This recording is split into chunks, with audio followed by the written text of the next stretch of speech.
ইংরেজি বললেই কেউ যখন ইংল্যান্ডের লোক হয়ে যায় না, সে আমেরিকার হতে পারে, সে ভারতের লোক হতে পারে।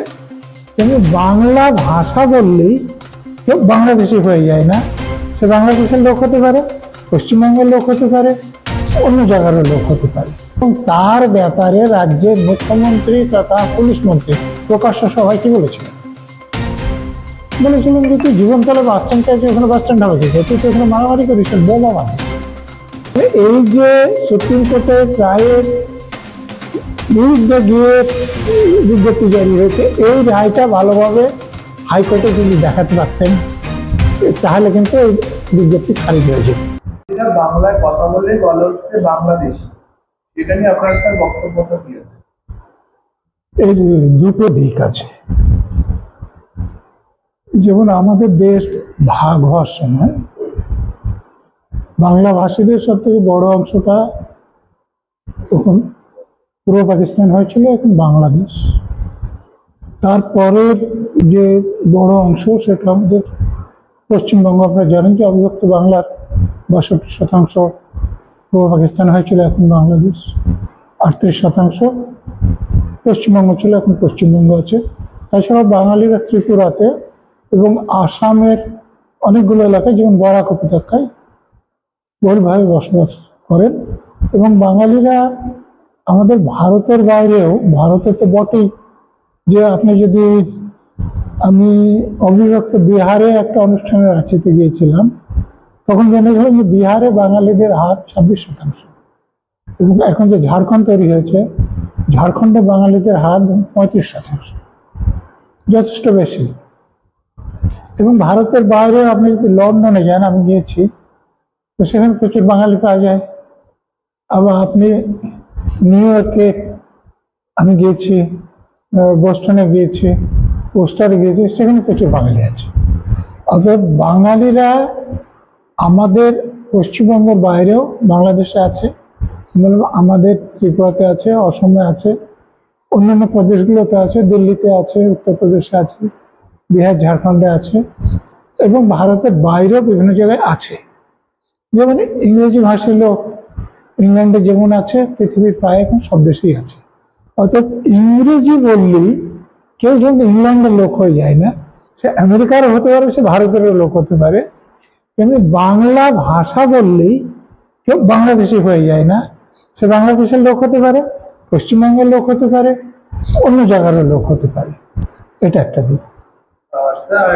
অন্য একটা দিক আছে, যেটা যে এখানে কিছু জঙ্গি গোষ্ঠীর লোক, যে এখানে ভোটার তালিকায় নাম উঠেছে, একাধিকবার ভোট দিয়েছেন, তারপর তাদেরকে গ্রেপ্তার করা হয়েছে এবং তাদের বিরুদ্ধে ব্যবস্থা নেওয়া হচ্ছে।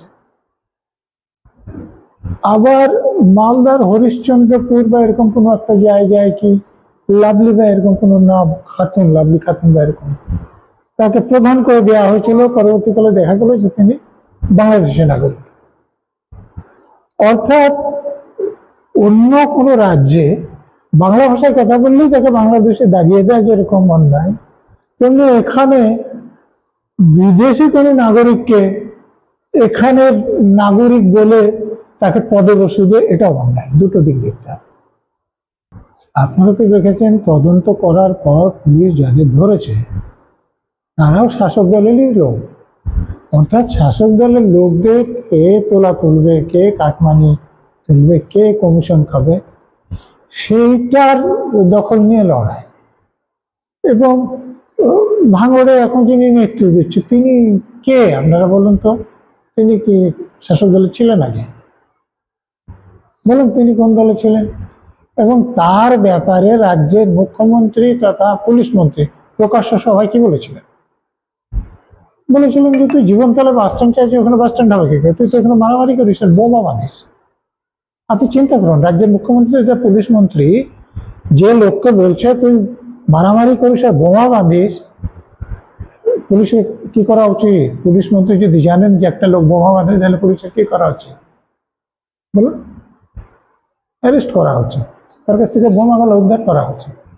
তো তাকে পুলিশ পাহারা দিচ্ছে, তাকে এমএলএ প্রার্থী করা হচ্ছে, তিনি রিগিং করে জিতছেন, এমএলএ হচ্ছে। তো আপনি এইসব নেতাদের কাছ থেকে আর কি আশা করবেন? যারা চাকরি প্রার্থী চাকরি হারিয়েছেন, যারা আন্দোলন করছে, তাদের জন্য তাদের কোনো সলিউশন হবে বলে আপনার মনে হয়? সলিউশন কে করতে পারে বলুন? সলিউশন এর রাজ্যে মুখ্যমন্ত্রী করতে পারতেন, শিক্ষামন্ত্রী করতে পারতেন, কিন্তু তারা যেহেতু টাকা নিয়ে চাকরি দিয়েছেন, তারা তাদের স্বার্থ রক্ষা করার জন্য ব্যস্ত আছে, যার ফলে তারা হাইকোর্টে বা সুপ্রিম কোর্টে যোগ্যভাবে যারা চাকরি পেয়েছেন, অর্থাৎ বৈধভাবে যারা চাকরি পেয়েছেন তাদের তালিকা দেননি। এই চাকরিহারা দাবি করছেন সেই তালিকাটা প্রকাশ করা হোক। মমতা ব্যানার্জি ক্ষমতা আছে সেই তালিকা প্রকাশ করে? কেন? আপনি যখনই যোগ্য দেন তাদের কথায় যারা বৈধভাবে চাকরি পেয়েছে তাদের তালিকা প্রকাশ করে দিলেন, তাহলে যারা বাকি থাকলে তারা অবৈধভাবে পেয়েছে, এটা প্রমাণ হয়ে গেল তো। তাহলে অবৈধভাবে চাকরি পেয়েছেন এটা যদি সরকার বলে দেয়, তাহলে যারা সিবিআই দ্বারা চিহ্নিত হয়েছিল তাদের ব্যাপারে সুপ্রিম কোর্ট অর্ডার কি হয়েছে? তারা সুদ সমেত বেতন ফেরত দিতে হবে, আর তারপরে তাদেরকে আবার নতুন নিয়োগ পদ্ধতিতে অংশগ্রহণ করতে দিতে চাইছিল রাজ্য সরকার, কিন্তু হাইকোর্ট সিঙ্গেল বেঞ্চের ডিভিশন বেঞ্চ কি বলল? যে তারা অংশগ্রহণ করতে পারবে না। অর্থাৎ যখনই আপনি বৈধভাবে চাকরি প্রার্থীর তালিকা প্রকাশ করবেন, তার বাইরে যারা থাকলো তারা তো এই চাকরি পরীক্ষাও দিতে পারবেন না। তাহলে তারা টাকা দিয়ে চাকরি পেয়েছেন, আর যারা টাকা আদায় করেছে তারা তো খুব অল্প অংশ রেখেছেন। আপনি কুন্তল ঘোষের বক্তব্য শুনেছেন যে আমি তো 10% আনসার আর 90% উপরে পাঠিয়ে দিতাম। পাঠিয়ে দিলে এই কালীঘাটের কাকুর কাছে আসলে তিনি পার্থ চ্যাটার্জিকে কত দিতে বলতেন আর অন্য কাদের কত দিতে বলতেন, সেটা তো আপনারা দেখেছেন। তো তাহলে এই যে মমতা ব্যানার্জি আছেন বা তার নিচে পার্থ চ্যাটার্জিরা আছেন, যেমন পার্থ চ্যাটার্জি তো এখন হাজতে আছেন, তার অধীনের লোকেরা তো হাজতে আছেন, কিন্তু তবুও রাজ্য সরকার কেন যারা অবৈধভাবে চাকরি পেয়েছেন তাদের চাকরি বাঁচানোর জন্য বা তাদের আবার যাতে চাকরি পায় তার জন্য এত লড়াই করে যাচ্ছে? কারণ এই দুর্নীতির সঙ্গে মমতা ব্যানার্জি সরাসরি যুক্ত আছেন, তিনি বাইরে আছেন, এবং আবার যে নিয়োগ হবে অত মমতা ব্যানার্জি যেহেতু ক্ষমতা আছে আবার এরকম দুর্নীতিই হবে। সিঙ্গেল বেঞ্চে এবং ডিভিশন বেঞ্চে হাইকোর্টে যে মামলা হলো, তাদের অন্যতম দাবি ছিল যে যারা চিহ্নিত অবৈধভাবে চাকরি পাওয়া তারা যাতে পরীক্ষা না দিতে পারে, সেটা সিঙ্গেল বেঞ্চে রায় দিয়েছে, ডিভিশন বেঞ্চে রায় দিয়েছে। অন্যগুলো ছিল যে অভিজ্ঞতার জন্য 10 নম্বর দেওয়া হচ্ছে, তো সেটা হাইকোর্ট হস্তক্ষেপ করতে চায়নি বা কমিশন যে বিজ্ঞপ্তি জারি করেছে সেটা খারিজ করেনি। আমি বলছি যারা মামলাকারী ছিলেন তারা যদি এই বিজ্ঞপ্তিটা খারিজ চাইতেন, তাহলে সুপ্রিম কোর্টের কিছু রায় আছে যেখানে বলা আছে যে কোনো নিযুক্তি পরীক্ষায় লিখিত পরীক্ষা যা হবে তার 15% বেশি ভাইভা বসে হতে পারবে না। দেখুন, এই পরীক্ষায় ইন্টারভিউ একটা নম্বর আছে, আবার লেকচার ডেমনস্ট্রেশন বলছে, তো সেটা তো ভাইভা বসে।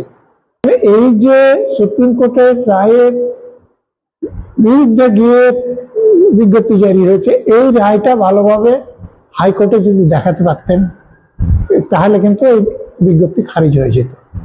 মানে আমি ডিসি হেডকোয়ার্টার ছিলাম, তার আগে থেকে অর্ডার আছে, পরেও অনেক অর্ডার হয়েছে, সেখানে এরকম এই আইনটাকে ভাঙার জন্য ওই কিছু ইন্টারভিউ দেখাচ্ছিল, কিছু অন্যভাবে ভাইভা হোস্টেল নম্বর দিচ্ছিল, বলেছেন না যে দুটোই একসঙ্গে ভাইভা হোস্টেল করতে হবে, ভাইভা হোস্টেল হিসেবে ট্রিট হবে, হয়তো লেকচার ডেমনস্ট্রেশন ভাইভা হোস্টেল হিসেবে ট্রিট হবে। কারণ লিখিত পরীক্ষা থাকছে না, ছেলেমেয়েরা যা লিখছে তার ভিত্তিতে নম্বর হচ্ছে না, ওখানে ক্লাসে যা বলছে তার ভিত্তিতে হচ্ছে। তো এইটা নিয়ে যদি তারা দেখাতে পারতেন তাহলে এটা বাতিল হতো।